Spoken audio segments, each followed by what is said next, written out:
The ship was dying. Captain Eleth stood at the center of the bridge, her 4 silver eyes watching the warning lights flash across every console. The engines had failed 2 hours ago. The shields were down to 12%. And somewhere in the cold darkness of space, her people were running out of time. The Valari refugee vessel, Gentle Dawn, carried 437 souls. Families, children, elders, who remembered the old homeworld before the wars came. They had fled across 3 star systems to escape the violence that consumed their colony. And now they drifted at the edge of the Korath Nebula like a wounded animal waiting to die. Eleth's first officer, a young male named Rethi, looked up from his console with fear in his eyes. "Captain, I am detecting multiple hyperspace signatures. 12 vessels incoming." The bridge fell silent. Every crew member stopped breathing. Eleth closed her eyes for a moment. She had known this might happen. The Korath Nebula was dangerous territory, far from any patrol routes, far from any help. But it was the only path that avoided the war zones. She had gambled with her people's lives, and now that gamble had failed. "Show me," she said quietly. The main view screen flickered to life. Against the purple and red swirls of the nebula, 12 ships emerged from the bright flash of hyperspace travel. They were black and angular, covered in sharp edges and weapons ports. Hunter ships. Reaper-class vessels designed for one purpose only. The Korath had found them. Rethi's voice trembled. "They are forming a capture formation around us. We cannot run. We cannot fight." Eleth knew this already. The Valari were pacifists. They had abandoned violence 3,000 years ago, choosing instead to pursue art, science, and medicine. Their ship carried no weapons. Their crew had no combat training. They had medical supplies, emergency rations, and 400 innocent people who had never harmed anyone in their lives. Against the Korath. They had nothing. The communications console beeped. An incoming transmission. Eleth nodded to her officer, and a harsh voice filled the bridge. "Valari vessel. This is Commander Dreth of the Korath Collective. You are now property of the Collective. Do not attempt to resist. Do not attempt to flee. Your species has been selected for biological study. Cooperate, and your deaths will be quick. Resist, and they will not." The transmission ended. A young female officer began to cry softly at her station. Eleth wanted to comfort her, but what could she say? The Korath were famous across the galaxy. They were slavers and scientists who captured weaker species for experiments. No one escaped their hunting parties. No one fought back and lived. Eleth thought of the children in the lower decks. She thought of the families who had trusted her to lead them to safety. She thought of her own daughter, only 6 years old, sleeping in their small cabin with no idea that monsters were circling outside. "Is there anyone nearby?" Eleth asked, though she already knew the answer. "Any patrol ships? Any stations?" Rethi shook his head. "Nothing, Captain. We are alone." The Korath ships began to move closer. Their weapons were powered up, glowing with deadly energy. They were in no hurry. They knew their prey could not escape. This was a game to them, a hunt, and the Valari were nothing but animals waiting for slaughter. Eleth straightened her spine. If she was going to die, she would die with dignity. She would not beg. She would not cry. She would face these monsters and show them that even a peaceful species could have courage. Then Rethi gasped. "Captain, another hyperspace signature. One more ship, coming in behind the Korath formation." Eleth turned sharply. "Another hunter ship?" "No, Captain. It is different." Rethi studied his console with confusion on his face. "Small vessel. Civilian class. It appears to be a cargo hauler." On the view screen, a new ship appeared. It was tiny compared to the massive Korath hunters. Plain and simple in design, with scorch marks on its hull and patches where repairs had been made. It looked like a working ship, the kind that hauled freight between stations and colonies. Nothing special, nothing dangerous. The ship broadcast an identification signal that appeared on every screen. Terran cargo hauler registration. SEOUL7 Illith had heard of Terrans. Humans, they called themselves. A young species from a small planet in a distant arm of the galaxy. They had only been traveling the stars for a few hundred years. Most species considered them primitive, barely worth noticing. What was a human cargo ship doing here? The Korath commander apparently wondered the same thing. His voice came over an open channel, filled with amusement.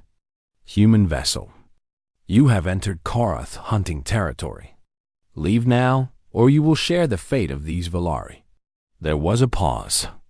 Then a new voice filled the bridge of the gentle dawn dot. It was a female voice, calm and steady, speaking in accented galactic common. This is Captain Yuna of the Sol 7. I noticed you folks have these Volari surrounded. Mind telling me what is happening here? Commander Dreth laughed. What is happening is none of your concern, human. These creatures belong to us now. Their fate is sealed. Is that so? The human captain did not sound impressed. And what exactly do you plan to do with them? They will be taken to our research facilities. Their biology will be studied. Their children will be separated for specialized experiments. When we have learned everything useful from them, they will be disposed of. Silence. The human said nothing for several seconds. When she spoke again, her voice had changed. It was still calm, but there was something cold underneath. Something hard. I am going to give you one chance, she said. One chance to leave these people alone. Take your ships and go. Do not come back. The Korath commander laughed even harder. You threaten us? One small cargo ship against 12 Reaper-class hunters? You are either very brave or very stupid, human. I am not threatening you, the human replied. I am warning you. There is a difference. You have 60 seconds to begin your retreat. After that, I will consider your presence here as hostile action. And I will respond. More laughter from the Korath channel. Officers were mocking the human, making jokes about her tiny ship and her foolish courage. But Captain Illith noticed something strange. On the view screen, the human cargo ship was moving. Not retreating, not fleeing, but slowly positioning itself between the Korath formation and the gentle dawn. One small ship, against 12 killers. Illith did not understand humans. But in that moment, she felt something she had not felt in hours. Hope. Inside the Sol 7, Captain Yuna sat in her pilot's chair with her boots crossed on the console. She was a woman of medium height with dark hair cut short for convenience. Her face was calm, almost bored, as she watched the 12 Korath hunter ships on her screen. She had seen worse odds in her 34 years of life. Not many times, but a few. Her co-pilot, Taiho, was a large man with broad shoulders and thick arms built from years of loading cargo by hand. He sat at the weapons console, running diagnostics on systems that officially did not exist. According to their registration papers, the Sol 7 was an unarmed civilian cargo hauler. According to reality, it was something very different. 12 hunter ships, Taiho said, his deep voice rumbling through the small bridge. Reaper class. Military-grade shields. Heavy plasma cannons. Each one has about 40 times our firepower. I can count. Yuna replied, just making sure you understand the situation. The situation is that 400 people are about to be taken by slavers. Yuna turned her head to look at him. That is the situation, I understand. Taiho sighed. He had served with Yuna for 7 years. He knew that tone. It meant she had already made her decision, and nothing in the universe would change her mind. "I will wake up Jisoo," he said, rising from his seat. "Good idea." Taiho walked through the narrow corridor to the engineering section. The Sol 7 was not a large ship. It had a small bridge, a cargo bay that took up most of the space, and a cramped living area where the 3 crew members slept in shifts. Everything was old, patched, and held together with determination. He found Jisoo asleep in her hammock, snoring softly. She was younger than the others, only 26, with messy black hair and grease stains that seemed permanently attached to her skin. Her engineering jumpsuit had more patches than original fabric. "Jisoo." Taiho shook her shoulder. "Wake up. We have a situation." Jisoo opened one eye. "What kind of situation?" "The kind where you get to use your toys." Both eyes open now, bright with sudden interest. Jisoo rolled out of her hammock and landed on her feet like a cat. "How many?" 12 Korath hunters." Jisoo whistled low. "That is a lot. What are we protecting?" "The Lari refugee ship. 400 civilians. Children included." Jisoo's expression changed. The playful gleam in her eyes became something harder, colder. She had lost her own family when she was young. During the colony raids on New Bizen, she never talked about it. But Taiho knew the memory lived in her bones. "Give me 5 minutes," she said, done. She moved through the ship with practiced speed, opening hidden panels and activating concealed systems. The Sol 7 had been modified over 3 years of careful work. Jisoo was a genius with machines, and she had turned their harmless cargo hauler into something the Terran Navy would have been proud of. Hidden, railguns slid into position beneath cargo panels. Shield generators that had been stolen from a military shipyard hummed to life. Targeting systems linked together, creating a firing network that could track multiple enemies at once. When Jisoo finished, she grabbed her personal weapon, a plasma cutter that she had modified into something far more dangerous, and walked to the bridge. "Ready," she announced, dropping into the 3rd seat. Yuna nodded. On the view screen, the Korath commander was still laughing, still mocking them. His hunter ships had not moved. They were so confident in their power that they did not even consider the small human vessel a threat. That was their first mistake. "Human captain," Commander Dreth's voice came through the speakers, dripping with amusement. "Your 60 seconds have passed. I notice you're still here. Are you ready to die for these pathetic creatures?" Yuna leaned forward and pressed the come button. "I told you to leave. You chose not to listen. That is on you. You cannot possibly believe you can fight us. 1 ship against 12? Even humans cannot be that foolish." "Let me tell you something about humans," Yuna said, her voice steady and cold. "Back on our homeworld, we evolved in a place where everything wanted to kill us. The animals wanted to kill us. The weather wanted to kill us. The plants wanted to kill us. Even the water wanted to kill us sometimes. And you know what we did?" She paused. "We killed them first. All of them. Everything that ever threatened us, we destroyed. We hunted the predators until there were none left. We tamed the world that tried to break us. We fought each other for thousands of years, getting better and better at violence, until nothing on our planet could challenge us anymore." The Korath channel was silent now. No more laughter. "So yes," Yuna continued, 1 ship against 12. Those are not bad odds for a human. We have faced worse than one." Commander Dreth's voice had lost some of its amusement. "You are bluffing. There is only one way to find out." Yuna killed the cum and cracked her knuckles.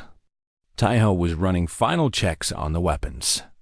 Jisoo was adjusting the shield distribution to cover their weakest points. "So," Taiho said casually, "what is the plan?" "The plan is simple." Yuna's hands moved across the controls, bringing the engines to full power. "We hit them hard, We hit them fast, and we make them regret ever coming here. That is not really a plan. It is the only plan we have time for." On the view screen, the chorus ships began to move. Commander Dreth had clearly decided to stop talking and start shooting.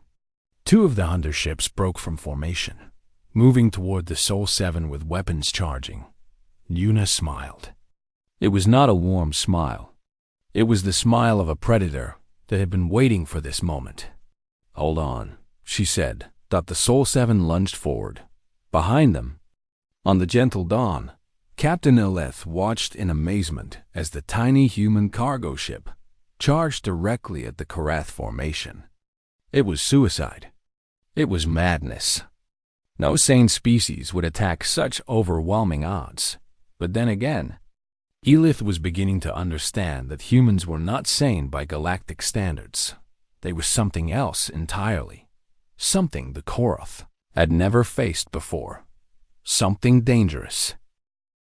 The first Korath ship exploded before anyone understood what was happening. Yuna flew the Sol 7 like it was part of her own body. Her hands moved across the controls with speed that should not have been possible, and the little cargo hauler danced through space like a living creature. She dove under the first hunter ship, so close that their hulls nearly touched, and Taiho fired the hidden railguns straight up into its unshielded belly. The electromagnetic rounds tore through the Korath vessel's engine core. For 1 second, nothing happened. Then the ship became a ball of fire and broken metal, spreading across the darkness of space. "One down," Taiho said calmly. The Korath formation fell into chaos. They had expected an easy kill. They had expected the human ship to run or surrender. Instead, this tiny vessel had struck first, struck fast, and struck with deadly accuracy. Commanders screamed orders over the communication channels. Ships tried to turn and track the attacker. Weapons fired in every direction. Yuna used their confusion against them. She flew the Sol 7 directly into the middle of the formation, weaving between the massive hunter ships with impossible skill. The Korath could not fire without hitting each other. Their own size and numbers became a weakness. "Coming up on target 2, Yuna announced. Jisoo watched the shield readings, redirecting power wherever the Korath weapons came closest. They took a glancing hit on the port side, and the ship shook hard, but the shields held. Jisoo had built them strong. "Shields at 70%, she reported. "Still good." Taiho locked onto the second target, a hunter ship that was trying to turn toward them. He fired 3 bursts from the railguns, each one hitting the same spot on the enemy shields. The third burst broke through, and the fourth punched a hole in the ship's reactor housing. The second Korath vessel died in a flash of white light. Commander Dreth's voice screamed over the open channel. "All ships, focus fire on the human. Destroy them. Destroy them now." But the Sol 7 was already gone, spinning away from the explosion and diving toward the next target. Yuna flew with her eyes half closed, trusting her instincts more than her instruments. She had been flying since she was 14 years old, running cargo through dangerous space, escaping pirates and raiders and worse. She had learned that sometimes you had to stop thinking and just move. "Incoming fire, starboard side," Jisoo warned. Yuna rolled the ship hard to the left. 3 plasma bolts passed through the space where they had been a moment before. One of those bolts struck another Korath ship instead, tearing a hole in its side. "They are shooting each other," Taiho observed with a grim smile. "Good. Saves us ammunition." The battle became a storm of fire and metal. The Sol 7 was everywhere at once, never staying in one place long enough to be targeted.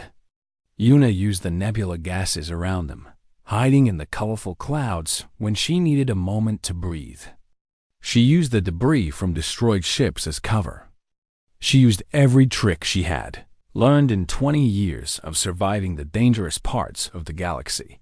The third Korath ship died when Jisoo overloaded one of their own missiles in mid-flight, turning it back toward its launcher. The fourth died when Yuna flew so close that the enemy captain panicked and collided with his own wingman. The fifth died when Taiho discovered that their shield generator was located in a stupid place and put 4 railgun rounds directly into it. On the bridge of the Gentle Dawn, Captain Ellis watched with 4 eyes that could not believe what they were seeing. Her crew had stopped their duties to stare at the view screen. The children who had been crying were now silent, pressed against the windows, watching the bright explosions light up the darkness. How is this possible? Rethi whispered. Illith had no answer. The Valari had studied many species in their long history. They understood biology, psychology, the ways that different creatures thought and behaved. But she had never encountered anything like humans. They fought without fear, not because they did not understand the danger, but because the danger did not matter to them.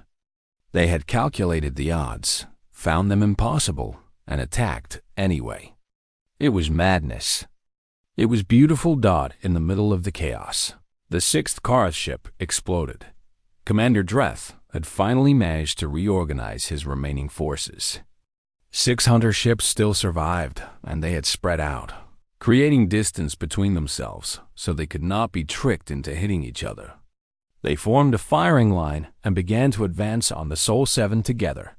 Yuna saw the new formation and frowned. That is smarter than I expected. We took out half of them, Taiho said. Maybe we should retreat now, protect the Valari ship until help arrives. What help? Jisoo asked. There is no one else out here. Then we keep fighting. Yuna's hands tightened on the controls. We finish this. The Sol 7 turned and flew straight at the line of 6 Karath ships. Are you crazy? Taiho demanded. Probably. Jisoo, can you boost the forward shields? I can try, but if I do, the rear shields will be paper thin. Do it. We are not going to need rear shields. The Sol 7 accelerated. On the view screen, the Karath ships grew larger and larger. Their weapons were all pointed forward, charging for a combined strike that would vaporize the human vessel in a single blast. Yuna waited. She watched the energy readings climb on the enemy weapons. She watched the distance shrink. 5,000 meters. 3,000. 1,000. At the last possible moment, she pulled up. The Sol 7 shot straight up like a rocket, climbing over the firing line just as the Karath released their combined blast. The massive wave of energy passed beneath them, missing by meters, and continued forward until it struck something else. The Gentle Dawn? No. Yuna had calculated the angle perfectly. The blast struck the nebula gases behind them, igniting a chain reaction of hydrogen and oxygen that created a wave of fire rushing back toward the Karath formation. The explosion was enormous, swallowing 2 more hunter ships before they could react. 8 down. 4 remaining, and those 4 were now running. Commander Dreth's ship was leading the retreat, its engines burning at maximum power as it fled toward open space. The other 3 followed close behind, abandoning their hunt, abandoning their prey, running from a single cargo hauler that had killed 8 of their finest vessels. Yuna let them go. She leaned back in her chair, breathing hard, her hands finally still on the controls. Taiho was laughing quietly, the tension releasing from his body. Jisoo was already checking the damage reports, making a list of repairs they would need. The battle had lasted 11 minutes. Wow, Yuna said finally. That was exciting. On the Gentle Dawn, 400 Valari stood in silence, staring at the debris field that had once been their doom. Then, slowly, one child began to cheer. Others joined. Soon the whole ship was filled with the sound of crying and laughing and shouting, emotions too big to contain. Captain Illith felt tears running from all 4 of her eyes. The humans had won. The airlock doors opened with a soft hiss, and Captain Illith got her first look at real humans. There were 3 of them. The one in front was clearly the leader, a woman with a calm face and tired eyes. She walked with confidence, but not arrogance. Behind her came a large man with gentle eyes that did not match his powerful body. And last was a younger woman with messy hair and a tool belt around her waist, already looking at the Volari ship systems with professional interest. Illith had prepared a speech. She had spent the 20 minutes since the battle ended trying to find the right words to thank these strangers who had saved her people. But now, standing in front of them, all those words disappeared. "You saved us," she said simply. The human captain nodded. "My name is Yuna. This is Taiho and Jisu. We are the crew of the Sol 7. I am Captain Illith of the Gentle Dawn." She paused, searching for understanding. "Why did you do this?" "We are strangers. We have nothing to offer you. Why did you risk your lives for us?" Yuna seemed confused by the question. She looked at Taiho, then at Jisu, as if checking whether she had misunderstood something. "You were in trouble," Yuna said finally. "There were children on your ship. The Korath were going to take them, but you could have died. Your ship is small. The odds were impossible. The odds do not matter when children are involved." Yuna's voice was firm. "Where I come from, we have a saying. You do not walk past someone who is drowning just because the water is cold. You jump in. You help. That is what people do." Illith stared at her. In 3,000 years of Volari civilization, they had encountered many species. They had seen cruelty and kindness, wisdom and foolishness. But she had never met a species that considered self-sacrifice for strangers to be simply what people do. "I do not understand," she admitted. Taiho stepped forward, his deep voice gentle. "Captain, humans are not special. We are not stronger or smarter than other species. But we are stubborn. When we see something wrong, we cannot look away. It bothers us. It keeps us awake at night. So we act, even when acting is dangerous. Even when it might kill you. Especially then." Taiho smiled sadly. "Dying for a good reason is better than living knowing you did nothing." Jisu was already moving past them, walking toward the engine section of the Volari ship. "Your power systems are damaged," she called over her shoulder. "I can fix them. Show me where your engineering bay is." A young Volari officer looked at Illith, uncertain whether to trust this stranger. Illith nodded. "Show her everything. Help her with whatever she needs." Jisu disappeared into the ship, followed by the nervous officer. Taiho pulled out a communication device and began coordinating with someone on the Sol 7. "We have medical supplies in our cargo bay," he said. "We were supposed to deliver them to a colony on the other side of the sector. But you need them more." "We cannot take your cargo," Illith protested. "That is your livelihood. You will lose money." Taiho shrugged. "Money can be made again. Lives cannot."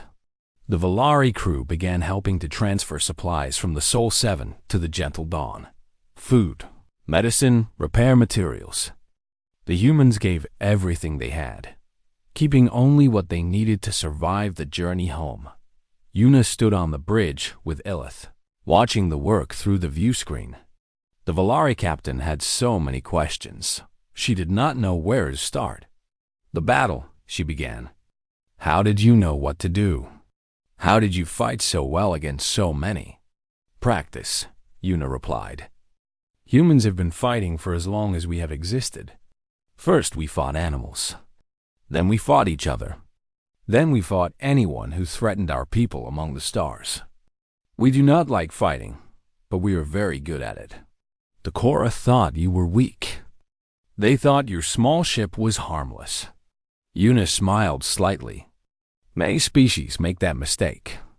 They look at humans and see soft skin, small teeth, no claws, no armor.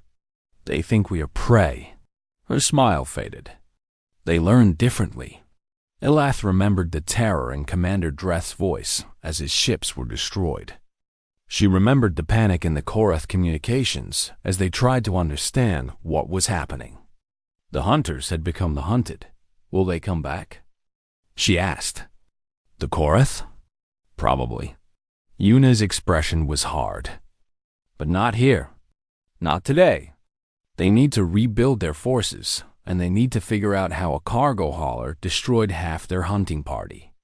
That will take time. And what will we do in that time? You will get to safety. Yuna turned to face her. There is a Valari settlement 3 days' travel from here. We will escort you there. Once you are with your people, you will be protected. You would do more for us? After everything? The job is not finished until you are safe. Ilith felt tears threatening again. She was a captain, trained to be strong, to lead her people through crisis. But the kindness of these humans was breaking through her defenses. I do not know how to thank you, she said. In my culture, when someone saves your life, you owe them a debt that can never be repaid. We will owe you forever. Yuna shook her head. You owe us nothing. We did what needed to be done. That is enough. A small sound came from behind them. Ilith turned to see a group of Valari children gathered at the bridge entrance, staring at Yuna with wide, curious eyes. They had heard stories of the human who had saved them, and they wanted to see her for themselves. Yuna's hard expression softened. She knelt down to be at their level. Hello, she said gently. Are you all okay? The children nodded, too shy to speak. One small girl, no older than 6, held out a tiny flower made of folded paper. A Valari craft that children made for good luck. Yuna took the flower carefully, as if it were the most precious gift in the universe. Thank you, she said. I will keep this forever. The little girl smiled, the first smile that any child on the gentle dawn had shown in days. Ilith watched this moment and felt something change inside her. She had thought she understood the galaxy. She had thought she knew what species were capable of. But humans had shown her something new. They were warriors who fought without hatred. They were killers who wept for the innocent. They were terrifying in battle and gentle with children. They were impossible contradictions that somehow made perfect sense, and they had saved her people simply because it was the right thing to do. In that moment, Captain Ilith understood why the galaxy whispered about humans with such a strange mixture of fear and hope. They were something new, something the universe had never seen before, something wonderful. 3 months had passed since the battle at the Korath Nebula. In the great chamber of the Galactic Assembly, representatives from 200 species sat in tiered rows that rose toward a ceiling painted with the stars of 1,000 worlds. This was the heart of galactic civilization, the place where laws were made and histories were recorded. Today, they were listening to a story. Captain Ilith stood at the central podium, her silver skin shining under the bright lights. Behind her, a massive screen displayed recordings from the Gentle Dawn sensors. The battle played out in silence as she spoke. We were 437 souls, she said, her voice carrying across the vast chamber. Refugees, families, children. We had no weapons, no defenses. The Korath surrounded us with 12 hunter ships. We were going to die. The recording showed the Korath formation, the glowing weapons, the hopeless situation. And then a human arrived. The screen showed the Sol 7 dropping out of hyperspace, small, damaged, alone. The representatives leaned forward in their seats. One ship, Ilith continued. 3 crew members. They had no reason to help us. They had every reason to leave. But they stayed. They fought. And they won. The battle footage played. The destruction of the first car ship. The chaos that followed. The impossible flying, the hidden weapons. the final explosion that sent the survivors running. When it was finished, the chamber was silent. 11 minutes, Illith said. That is how long it took 3 humans to destroy 8 military vessels and root 4 more. 11 minutes to save 400 lives. She paused, looking across the assembly. I have studied humans since that day. I have learned their history, their culture, their psychology. And I believe the galaxy needs to understand something important. She took a breath. Humans are not like us. They evolved on a world that tried to kill them every day of their existence. They learned to fight before they learned to speak. They are capable of violence that would horrify any civilized species. Some representatives shifted uncomfortably. But, Illith continued, they are also capable of kindness that I have never seen matched.